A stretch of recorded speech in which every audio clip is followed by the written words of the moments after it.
Botimi që kam në dorë me titullin Opera ime është ndoshta vepra më e plot, por edhe më e veçanta që i kushtohet teatrit të operas dhe baletit. Ati që sot quhet Teatri Kombëtar i Operas dhe Baletit. Është një album i pari në llojin e tij që tregon rrëfen historinë 73 vjeçare të Teatrit Kombëtar të Operas dhe Baletit. Jam e lumtur që në program në një grush librash të kem maestro Zhani Cikon, i cili është një protagonist i dorës së parë të një pjese shumë domethënëse të historisë së këtij teatri. Maestro Zhani, faleminderit që je në program dhe urime për këtë vepër do të ta quaja të jashtëzakonshme, sepse aty është historia e operas, e baletit, e këtij teatri që përfaqëson Shqipërinë, kudo në botë.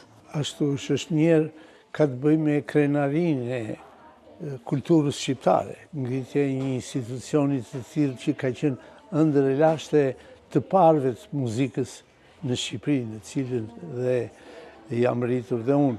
Dhe më në fund ata jetuan ngritjen e teatrit kombëtar, teatrit të operës dhe baletit në fillim, përpara ti Filharmonia Shqiptare, institucionet që hodhën gurët e parë.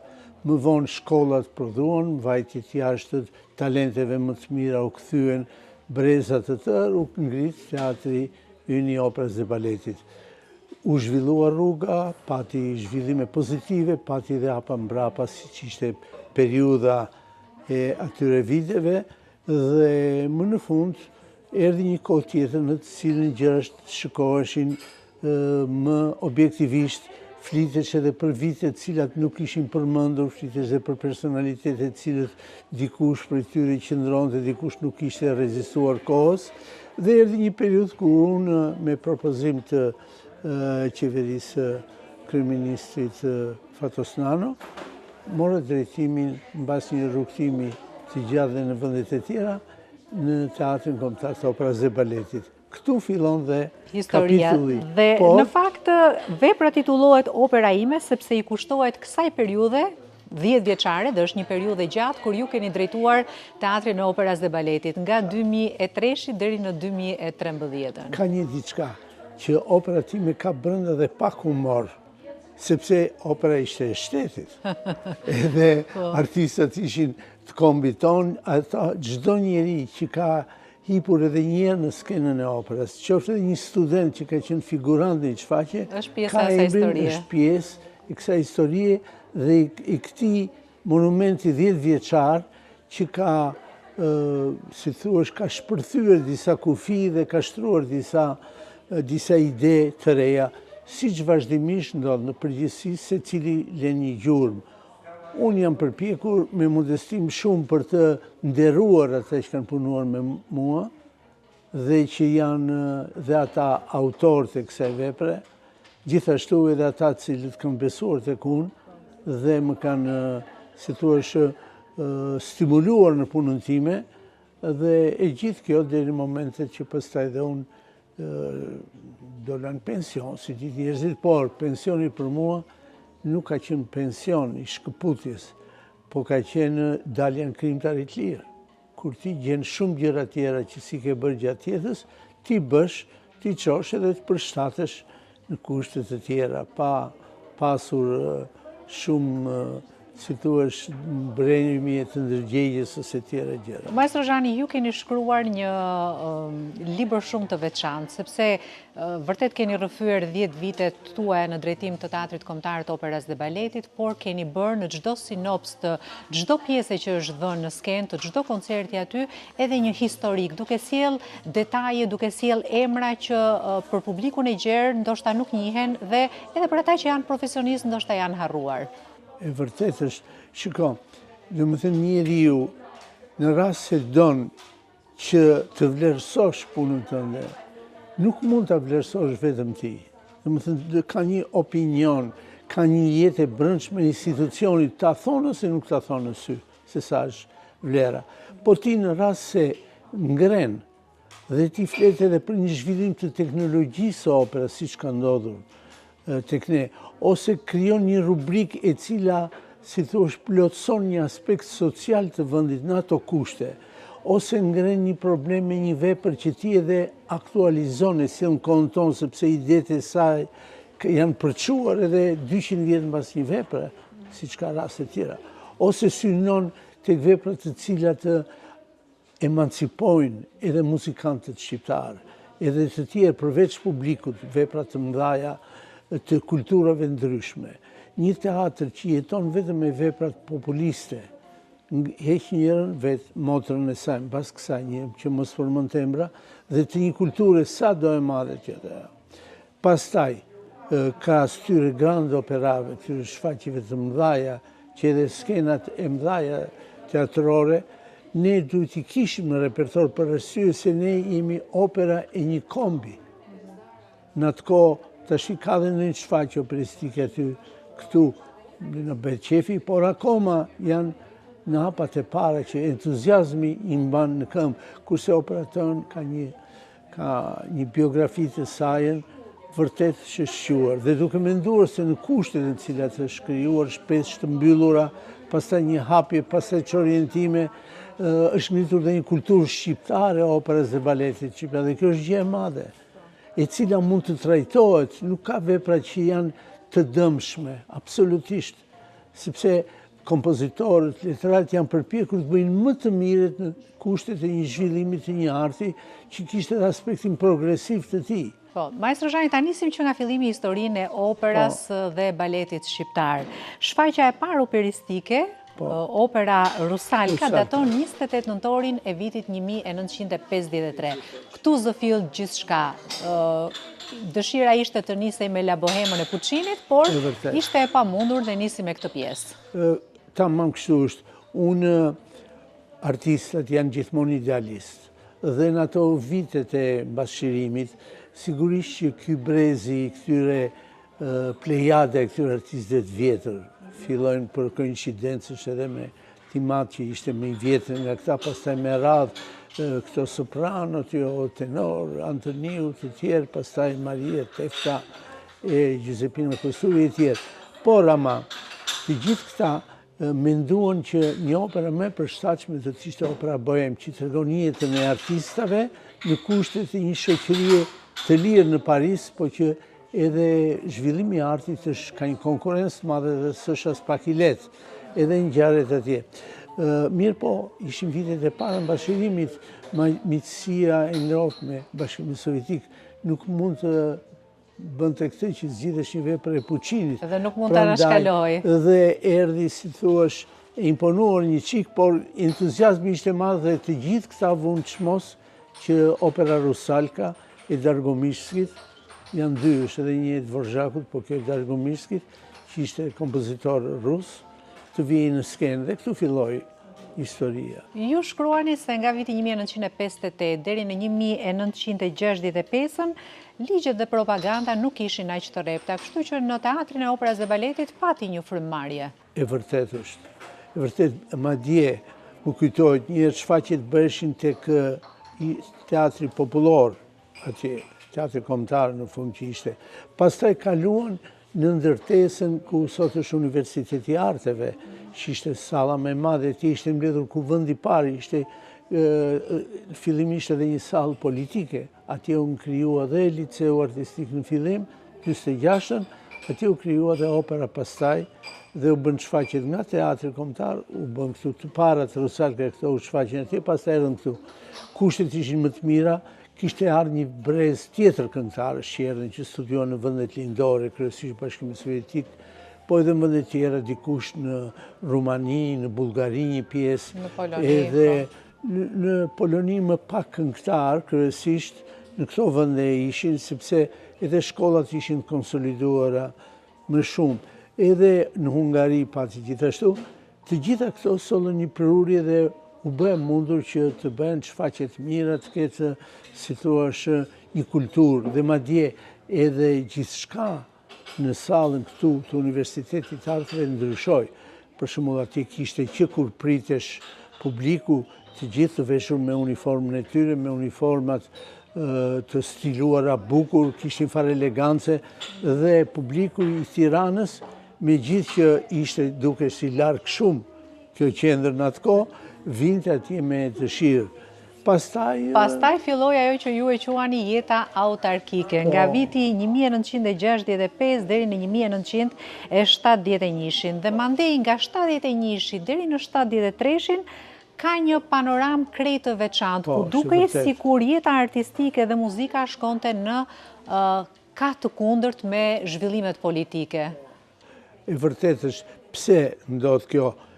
Fillimisht ishte influenca e revolucionit kulturor kines, me shkëputjen e Shqipërisë nga vendet e tjera socialiste, sigurisht që presioni mbi qeverinë tonë ishte i madh, se ishte për kushtet ekonomike, për marrëdhëniet me Buknegojës e ndërtimet e shumë probleme, dhe imponohesh fuqia e madhe.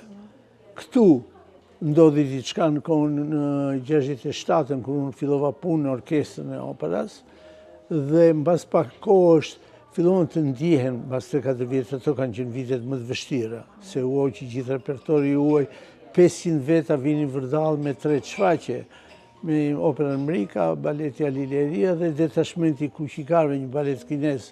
Këto ishin.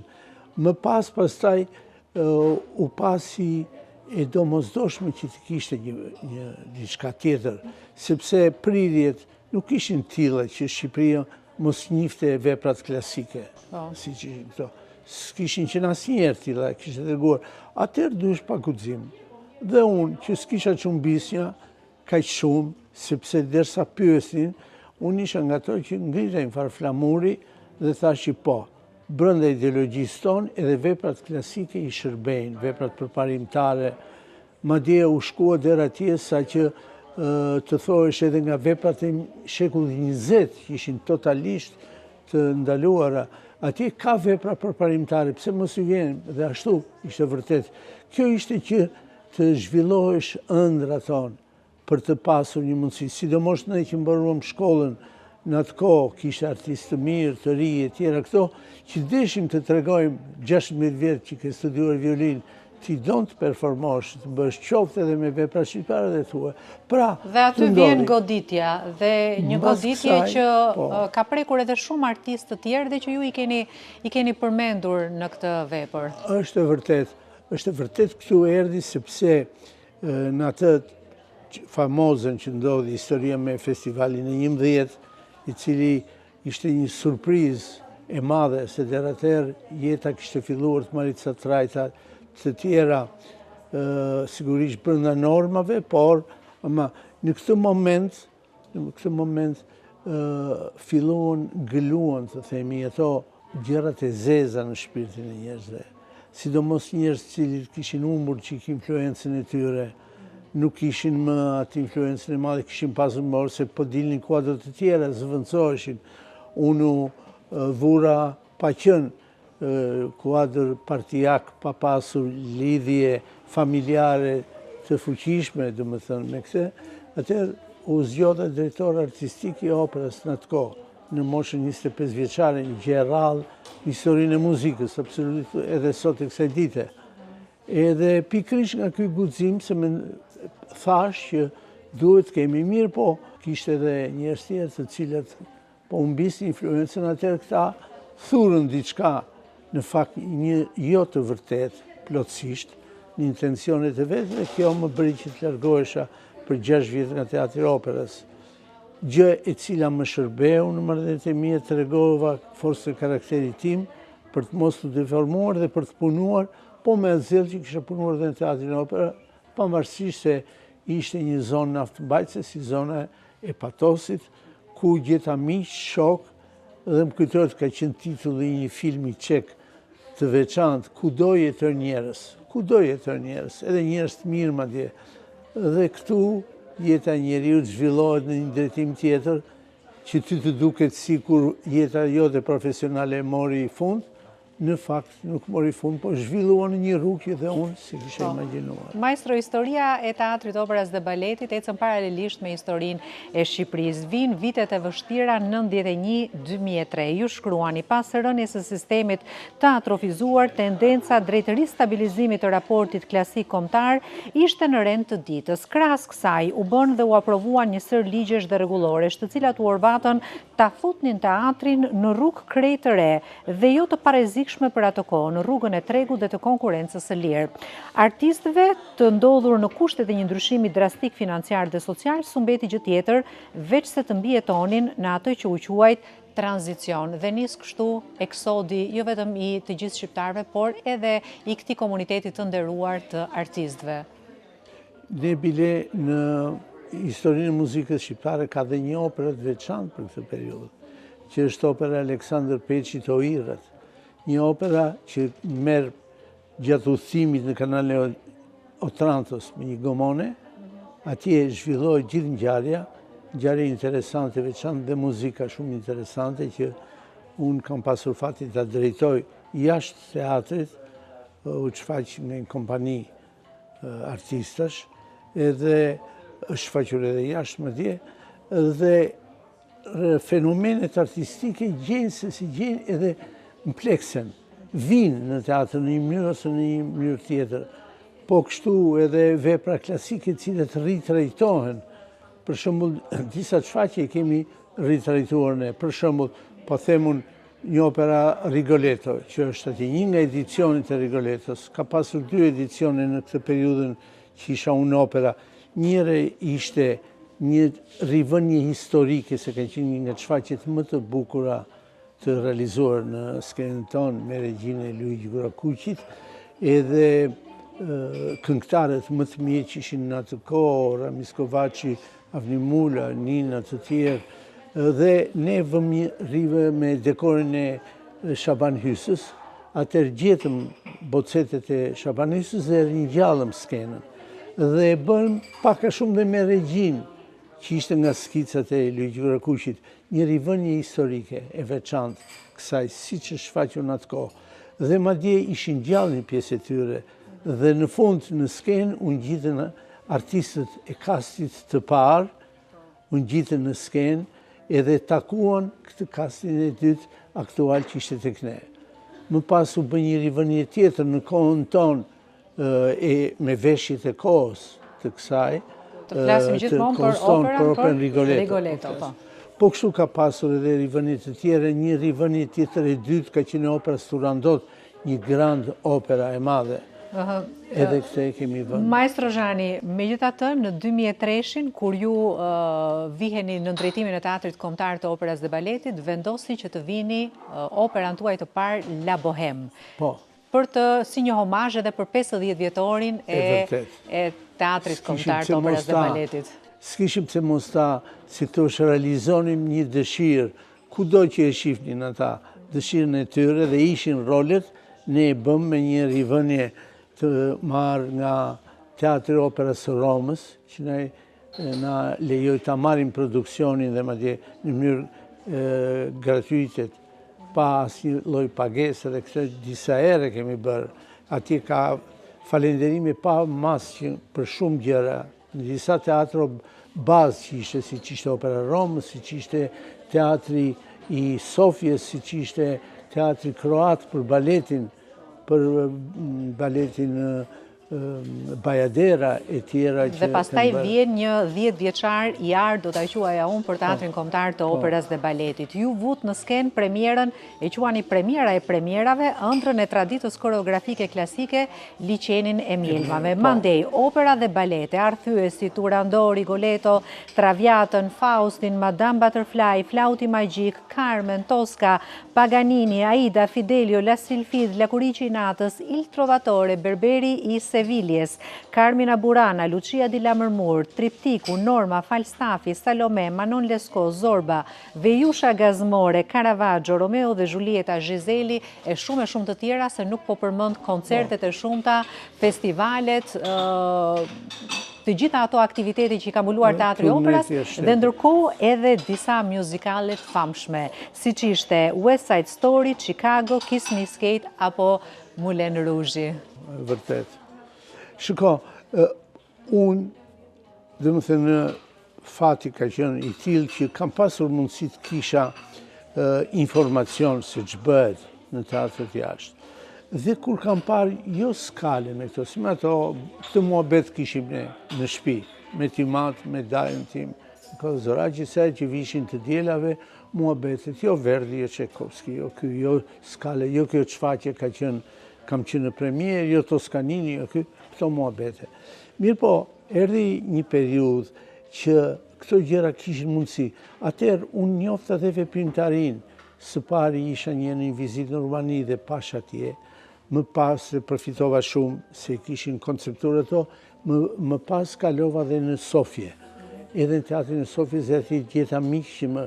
Dhe kur në vitet 30 në Sofje, ishte çfaqur balete dhe saga e pranverës e Stravinskit, që ishte për atë ishte bërë skandal në operën e Parisit. Të thyen karigët, publiku u qua, sulmoj artistat e te për modernitetin e saj. Një çfaqje të mrekullueshme që ka sjellë Projlocaj këtu të kësaj vepre shumë me një filozofi të kohës shumë të avancuar. Edhe tjetra, atëherë thash, pse ne do të rrim kaq mbrapa? Hiq Traviata, ve Traviata. Hiq Traviata, ve një vepër tjetër. Dhe sot për herë të parë edhe shumë premiera. Edhe shumë një nga çfaqjet e para është opera për 3 grosh e Brechtit, me regjinë Mjallaq Luaraci. Se unë la shumë pa përmendur, se nuk mund të përmendja gjithë albumin. Madje nuk përmenda as veprat shqiptare dhe disa prej tyre është e detyrueshme t'i përmendin sepse përbëjnë historinë e teatrit kombëtar, të operas dhe baletit, repertori shqiptar. Një jetë në stuhi nga Dhora Leka, baleti Migjeniana i Gjon Simonit, baleti Generali i Ushtrisë vdekur, baleti Lumi i vdekur, baleti Delina i Zades, opera Borana i Avni Mulës dhe Gjergje, Plaga e 10 e Gjergje Lezajlis, e Fehim Ibrahimit, Lulja e Kujtimit, Skënderbeu Prenkjakovës e shumë të tjera. Janë në kuadrin e repertorit janë 3 kategori. Po. Janë këto veprat e mëdhaja që e quan operan nga Bohema e parë dhe kjo e quan tek Wagneri, tek Tannhäuser i Wagnerit. Që dhe kjo ka një histori, po nuk mund t'i shpjegojmë gjitha. Në më thënë të shfaqesh një operat Wagnerit në skenë, të regon që ke një kolektiv muzikalisht të aftë. Dhe pastaj, solistët e këto janë menaxhimi për të sjellë si pas parave që ke në xhep, sjellësh më të mirën e mundshme. Kjo është një gjë. Është një kategori tjetër nga veprat klasike. Ne, si kom shqiptar, kemi një veçanti. Kemi një historinë tonë vepra që kanë shkruar penat më të mëdha të historisë muzikës për shqiptarët, në atë kohë kur shqiptarët vetë nuk e qonin veten shqiptar. E tillë është opera e Mozartit, Così fan tutte, ku Da Ponte thotë që këta dy ushtarët që janë ka shkuar, këta maskohen si shqiptar, come albanesi. Il principe dell'Albania, thotë e kur këndon. Jo son principe dell'Albania. Do të thënë Mozarti e ka ditur që dikuna ishin të shqiptarët. Dhe kanë qenë të ose për shumë një tjetër vepër, për erojnë tonë kombëtar, Skënderbeu, vepra e parë i takon Vivaldit. Po kjo është një ngjarje e jashtëzakonshme. Nuk para ka një historinë muzikës të gjithë kombet që të kenë.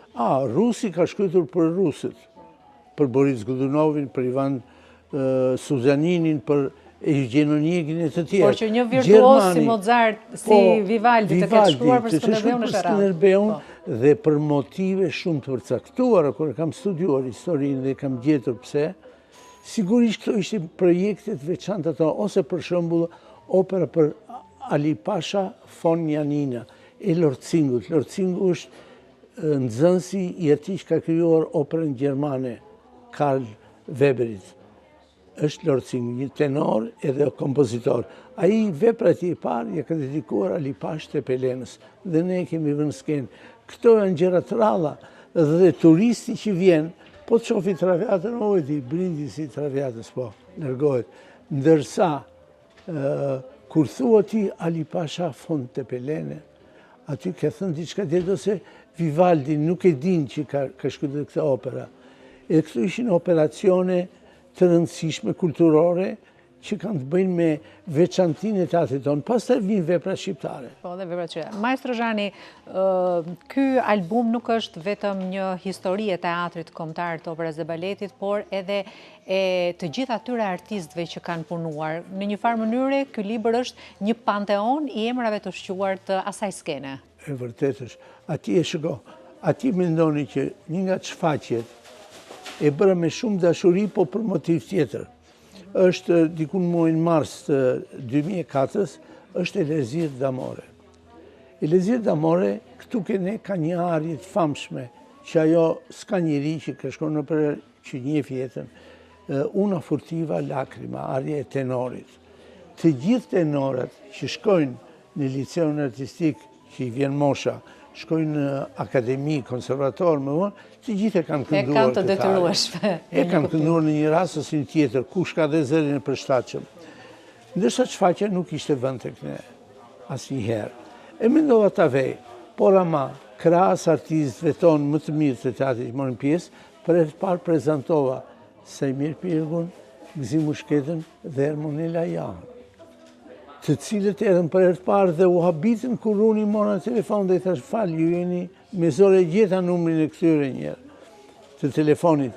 I thash, shikoni, jam filani drejtori i operës, si ka mundësi, po ku e njeh dikush u habit që i kisha dëgjuar se sa kishin bërë një hap në fillim, nuk janë ata që u bën të shti që i shtrohet tapeti kuq nga Skënderbeu deri ke korridori i operës, është një periudhë tjetër.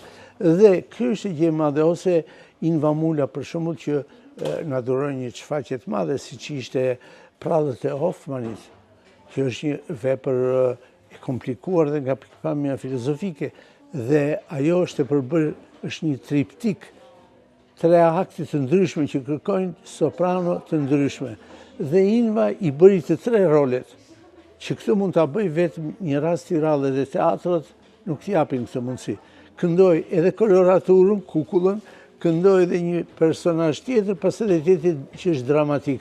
Personazhe të ndryshme, ose po them Werther, ose vepra tjera të mëdha, si Shashtanëze, ose Salome.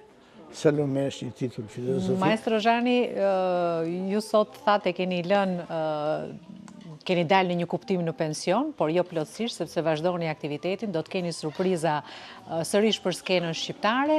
Në fund dua ta mbyllim me atë që përfaqëson dhe çfarë domethënie ka për ju Teatri Kombëtar i Operës dhe Baletit. Po. Shikon, në linjën historike ka një koincidencë që imat me bursën e shtetit shqiptar, e vërtet është gjithë këta artistë që kanë shkuar jashtë, kanë shkuar dhe ata, mbas pavarësisë, këtu flitet për vitet 20. Ashtu. Pati një rekomandim që të takosh me Aleksandër Mojsiu. Dhe është takuar dhe dhe bie shumë shkurt që t'jap se përgjigjet, i cili në takimet e tyra dhe në Milano, pas që është historika i takim për çka ka thënë Aleksandër Mojsiu, pa të shprehur atë fatkeqësinë e tij që në Shqipëri s'ka dhënë asnjë shfaqje dhe iku nga kjo botë pa dhënë. Dhe ai urojti me ti, e rekomandoj që të shkosh jo në Vjenë, po të shkosh në Milano, se është shkollë më e përshtatshme. Edhe ai kishte dashur vetë të bëhesh këngëtar, po për shkak të shtatit më të shkurtër kishte marrë rrugën e teatrës. Dhe kur ai paraqit para kontrollit pranimit konservatorin e Milanos, dhe tha jam albanez, i tha një profesor, tha shqiptar nga Kalabria, shqiptar Arbresh, jo tha i shqiptar i Shqipërisë. Ai u qua dhe i vuri dorën këtu në kokë. Dhe po tha, ti je nga Shqipëria, sepse shqiptarët i mbanin fëmijët në djepe, lidhur, dhe koka i shtype një çik. Dhe i tha, po mirë, tha, çfarë do bësh ti, tha, në Shqipëri, unë kam bërë ushtri në Shqipëri. Çfarë do bësh ti? Po ti jesh musliman do bëhesh hoxh, po ti jesh priv do ortodoks ose kështu do të bëhesh katolik. Jo, i tha ky babaj tim, ne do hapim teatrin e operës, vitet për vitin 24. Ne kemi artistë të mëdhenj në botë, siç është Aleksandër Mojsiu, ishte ajo pishtari toni që mbureshin këta intelektualët. Me atë, dhe ne do të hapim edhe, po duhet përgatitemi që të kemi artistë që ta meritojmë të hapim këtë. Në fakt kaluan vitet, po ama u hap opera, u krijuan mundësit, u bën gjithçka. Kjo është merit e shtetit shqiptar, që gjithsesi ka pasur progresin brenda, pavarësisht nga kushtet politike që kanë influencuar pastaj për mirë ose për keq sipas rastit. Edhe kështu që mendoj më i farmase në librin e Timeti që ka shkruar një gazetar i njohur, atje thot që amaneti është i kryer, domethënë, për atë brezën e parë të këtyre artistave. Maestro Zhani, ju falenderoj që ishit në një grush librash edhe që keni sjell këtë kontribut kaq të vyer për historinë e teatrit, të operës dhe baletit.